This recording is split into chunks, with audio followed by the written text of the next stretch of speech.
안녕하십니까. 구약 다시 읽기 제1부 부조와 전제를 따라서 오늘은 24장 유월절이라는 제목으로 출애굽기 11장과 12장을 살펴보겠습니다. 제가 젊을 때 우리 몇 분들을 모시고 집에서 성경 공부를 하고 있는데 유월절을 제가 가르치는데 어떤 분이 노트를 쓰는 걸 보니까 유월을 아라비아 숫자로 6을 쓰고 달월자를 이렇게 쓰더라고요. 유월절 이렇게 쓰시더라고요. 이 유월절은 6월이란 뜻이 아니고 6월, 영어로 Passover, 넘어간다 그런 뜻입니다. 자, 우리 이 유월절을 여기 써놨잖아요. 그래서 내가 피를 볼 때 너희를 넘어가리니 Passover. 이 Passover 영어를 뒤바꿔서 overpass 하면 그게 뭡니까? 육교. 그다음에 지하도는 underpass. 그렇게 하지 않습니까? 넘어간다 그런 뜻입니다. 여러분, 그런데 이 유월절이 있기 위해 출애굽기 12장 13절에서 유월절이 있기 위해 출애굽기 11장에 아주 의미 있는 표현 하나가 있습니다. 이게 11장 4절인데요. 밤중에 내가 애굽 가운데로 뭐 하리니? 들어가리니가 나옵니다. 여러분, 지금 우리가 공부하고 있는 이 책이 성경 무슨 책입니까? 출애굽기입니다. 출애굽기는 누가 애굽에서 나오는 건가요? 이스라엘 백성들이 애굽에서 나오는 거지요. 모세의 인도를 따라서. 그런데 출애굽기 이제 13장에서 이스라엘 백성들이 애굽에서 나오는데 12장 6월절이 끝나고 12장 후반부에서 애굽에서 드디어 나옵니다. 그런데 이스라엘 백성들을 애굽에서 나오게 하기 위해 11장에서 하나님께서 애굽에 뭐 하셔요? 들어가십니다. 그러므로 저는 늘 이 부분을 설명할 때마다 이스라엘 백성들이 출애굽을 이루기 위해 하나님께서 애굽으로 들어가신 하나님의 입애굽, 이게 기독교입니다. 이게 십자가의 종교죠. 유월절의 핵심은 십자가 아닙니까? 하나님이 애굽에 들어가시고 주님께서 이 땅에 오셔서 유월절 어린 양으로 돌아가시죠. 너는 바로에게 이르기를 여호와의 말씀에 이스라엘은 내 아들 내 장자라. 내가 내게 이르기를 내 아들을 놓아서 나를 섬기게 하라 하여도 내가 놓기를 거절하니 내가 내 아들 내 장자를 죽이리라 하셨다 하라 하시니라. 여러분, 이 말이 뭔가 하면 출애굽기 4장에서 5장에서 모세가 바로를 만났잖아요. 그런데 5장 전인 4장에서 하나님께서 모세를 보내면서 그때 맨 처음 주신 말씀이에요. 하나님께서 모세를 보내면서 주셨던 말씀이 이스라엘이 내 아들 내 장자이기 때문에 보내라. 그런데 바로가 안 할 거다. 그래서 내가 내 아들 내 장자를 죽이리라 하셨다 하라고 말씀하셨습니다. 이게 하나님께서 모세에게 맨 처음 주신 말씀이에요. 그러니 애굽 사람들이 맨 처음에 받은 경고를 맨 처음에 받았던 그 경고가 결국 마지막 재앙이 된 거죠. 기억하십시오. 열째 재앙은 경고가 10번째가 아닙니다. 이 열째 재앙의 경고는 맨 처음 주어진 것입니다. 그 경고가 맨 처음 주어졌는데 9번째 이를 때까지 결국 안 들은 것입니다. 그래서 맨 처음 주어진 경고가 실현되는 것이 10번째 재앙입니다. 이 유월절은 기념적인 동시에, 기념적이라는 말은 과거를 기념한다는 뜻이겠죠. 표상적이라는 말은 미래의 이야기겠죠. 그것은 애굽에서 구원받은 과거를 가리킬 뿐 아니라 장차 그리스도께서 그분의 백성을 위한 죄의 속박에서 석방하시기로 되어 있었던 더 큰 구원을 예표하는 것이었다. 이 출애굽기 11장 12장, 우리는 여기서 구속의 경륜의 대원칙, 십자가의 대원칙을 발견하게 됩니다. 이 유월절, 애굽의 장자들이 다 죽을 때 이스라엘이 구원받는 이 큰 구원의 역사의 첫 번째 조건은 양을 잡아야죠. 양을 잡는데 어떤 양을 잡아야 합니까? 출애굽기 12장 3절 6절 흠 없고 1년 된 수컷, 양이 1년 됐다는 말은 다 컸다는 뜻입니다. 흠 없어야 됩니다. 고린도전서 5장 7절에 보면 우리의 유월절 양 곧 그리스도라고 표현하고 있습니다. 히브리 9장 14절은 흠 없는 자기를 하나님께 드린다고 말합니다. 베드로전서 1장 19절은 흠 없고 점 없는 어린 양 같은 그리스도라고 말하죠.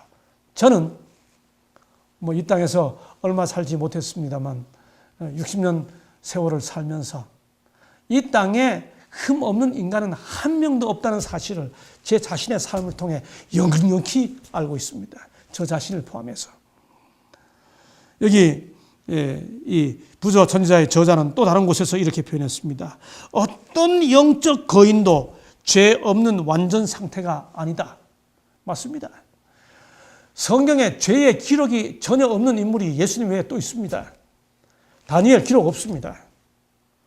요셉 기록 없습니다. 여러분, 그러나 저는 다니엘과 요셉이 죄 없는 삶을 살았다고 생각하지 않습니다. 기록상 없을 뿐입니다. 남들이 찾지 못했을 뿐입니다. 어떤 영적 거인도 죄 없는 완전 상태는 아니다. 여러분, 심지어 승천한 에녹마저도 세상에 나가서 일하다가 그 다음에 잠시 물러나서 하나님만 바라보며 살아야 했습니다. 연약한 인간의 모습을 나타내 주는 것이죠. 흠 없고 점 없는 삶을 사신 분, 그분은 우리의 유월절 어린 양이신 예수 그리스도, 그분밖에 없습니다. 여러분, 아무리 흠없고 점없는 삶을 살았다 할지라도 그분이 무슨 귀한 가르침을 주고 그 가르침을 따라 살면 구원받는다가 아닙니다. 굉장히 중요한 개념이 있습니다. 그분이 아무리 흠없고 점없는 삶을 살고 그 삶을 우리에게 교훈으로 주시고 그리고 돌아가셨다면 우리가 그 교훈을 따라 산다고 구원받지 못합니다. 흠없고 점없는 삶을 사는 그분이 우리를 위해 대신 죽으셔야 합니다. 양이 죽어야 합니다. 흠없는 양이 죽어야 합니다. 피 흘림이 없음즉 사함이 없기 때문이지요. 요한일서 1장 7절 예수의 피가 모든 죄에서 깨끗하게 합니다. 여러분, 그러므로 이게 기독교와 다른 신앙의 결정적 차이입니다. 기독교는 단지 교훈의 종교가 아닙니다. 저는 다른 종교 창시자들 그분들의 사상을 다 잘 모릅니다. 참으로 우리가 존경하고 따라야 할 가르침들을 주신 분들이지요. 그럼에도 불구하고 제가 다 모르지만 하나 아는 것은 그분들이 저를 대신하여 죽었다고 스스로 주장하거나 우리에게 가르쳐주지 않는다는 사실을 분명하지 않습니까? 단지 교훈이 아닙니다. 구원입니다. 우리에게 좋은 것을 가르쳐주는 스승이 아닙니다. 구주입니다. 여러분, 그래서 수많은 종교적 가르침들이 인류에게 명답을 주었지만 정답을 주지는 못했습니다. 수많은 가르침들이 우리에게 어떻게 그런 지혜를 주느냐는 명답은 제시할 수 있을지 몰라도 사람을 살리는 정답은 흠 없는 양이 죽어야만 가능합니다. 유월절 어린 양이 십자가지요. 언제 잡았습니까? 이달로 너희에게 달의 시작 곧 해의 첫 달이 되게 하고, 유월절이 유대력으로 하면 1월이 되는구나, 첫 달이 되는구나, 달력의 시작을 여기서 볼 수 있게 되지요. 너희는 이스라엘 회중에게 고하여리라. 이달 열흘에 너희 매인이 어린 양을 취할지니, 그 준비했다가 1월 10일에 준비했다가 14일까지 간직했다가 해질 때에 양을 잡으라 그랬죠. 양을 아무리 잡아도 소용이 없습니다. 양의 피를 문에 발라야 합니다. 뭘로 바르나요? 우슬초 묶음을 취하여 발라야 했습니다. 우슬초로 발라야 했습니다. 여러분, 성경에서 우슬초는 아주 비천한 것을 가리킵니다. 아주 겸손한 것을 가리킵니다. 식물 중에서 가장 작은 겁니다. 그래서 표현할 때 뭐라고 표현하나요? 레바논의 백향목으로부터 담에 나는 우슬초까지라고 표현합니다. 가장 낮은 마음으로 그런 뜻이죠. 근데 이 우슬초가 뭐 하나요? 정결케 합니다. 우슬초로 나를 정결케 하소서. 부조전자 277쪽은 이렇게 설명합니다. 피를 뿌릴 때에 우슬초는 정결의 상징이었으며 문둥이와 죽은 사람을 만짐으로 부정하게 된 사람들을 씻는 데 사용되었다. 이 우슬초 묶음, 그 아주 겸손하고 겸비한 마음으로 우슬초 묶음으로 피를 취하여 문 인방과 위에 좌우 설주에 발랐습니다. 아래를 뭐라 그러나요? 위를 인방이라고 그러면 아래를 뭐라 그러죠? 문지방이라고 그러죠. 어릴 때 아이들이 뛰놀면 어른들이 뛰지 마라, 문지방 걸린다, 그렇게 하시잖아요. 문지방은 왜 안 바르나요? 문지방은 안 바르는 게 아니고요, 그 문지방 밑에서 양을 잡게 돼 있었습니다. 문지방이 저절로 피가 다 묻게 돼 있어요. 그러니 문 인방과 좌우 살주 문을 다 피로 바르는 거지요. 문 조금 앞에 양의 피가 고이도록 조그마한 홀을 파놓고 그 안에 그릇을 두어서 피를 받아가지고 그렇게 문 인방과 좌우 설주를 발랐습니다. 히브리 10장 19절 22절에 보면 예수의 피를 마음에 뿌림을 받아. 이게 무슨 말인가요? 예수께서 골고다 십자가에서 아무리 돌아가셨다 할지라도 성경 표현하면 단 한 번에 돌아가셨습니다만 가정하여 100번을 돌아가신다 하더라도 그 돌아가신 그분의 피가 내 믿음의 문에 발라지지 않으면 나하고는 상관이 없는 겁니다. 유월절 양을 잡는 것으로 넉넉한 것이 아니었다. 그 피를 문설주에 발라야 했다. 그처럼 그리스도의 보혈의 공로가 영혼에게 적용되어야 한다. 우리는 이것을 이 사실을 우슬초의 심정으로, 겸비한 심정으로, 내가 가지고 있는 모든 의와 내가 가지고 있는 모든 공로를 내려놓고 우슬초의 심정으로 그리스도의 피를 바르는 믿음을 내 삶 속에 적용해야 된다고 하는 거지요. 우리는 그분께서 세상을 위하여 죽으셨다는 것뿐 아니라 우리 각자를 위하여 죽으셨다는 것도 믿어야 한다. 그래서 우리는 예수를 가리켜, 주님을 가리켜 구세주라고만 말하지 않고 나의 구주라고 부르는 거죠. 구세주는 세상을 구원한 주님이시고요, 구주는 나를 구원한 분입니다. 우리는 속죄의 희생의 공로를 우리 자신에게 적용해야 한다. 여러분, 양을 잡았습니다. 피를 발랐습니다. 그럼 구원 받나요? 세 번째 조건이 있습니다. 어떻게 해야 합니까? 아침까지 한 사람도 자기 집 문 밖에 나가지 말라. 살육의 천사가 지나가는 그 아침까지 피 바른 문 안에 있어야 합니다. 어린 양은 잡았지만 그 피를 문설주에 바르지 않았거나 그들의 집 밖으로 나간 사람이 있었다면 그들은 안전하지 못했을 것이다. 부조전자 278쪽. 그렇습니다. 우리는 한 번 예수를 믿었기 때문에 오케이, 예수를 향해 구주라고 고백했으면 it's okay, 다 끝났어. 아닙니다. 마침내 그 아침까지 우리는 언제나 여기서, 지금 여기 그리스도를 부르는 그 피 안에 머무는 삶을 살아가야 하는 것이죠. 우리는 이미 구원받은 사람들입니다. 그래서 감격이 있죠.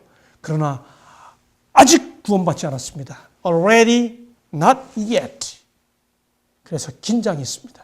살육의 천사가 아직 지나가지, 그 아침이 아직 이르지 않았기 때문이죠. 그래서 우리는 매 순간, 어떤 순간도 그리스도의 피, 여러분, 그리스도의 피 바른 그 집 문 안에 있으면서 내가 요 안에 있으니까 내가 내 공로로 구원받는다, 이렇게 말할 사람 있습니까? 절대로 그럴 수 없죠. 피 바른 그리스도 안에, 피 바른 집 문 안에 있기 때문에 구원받은 사람은 그 피 때문에 구원받았다는 사실 때문에 온전히 주님께 영광을 돌릴 수밖에 없죠. 유월절 구원의 3대 조건입니다.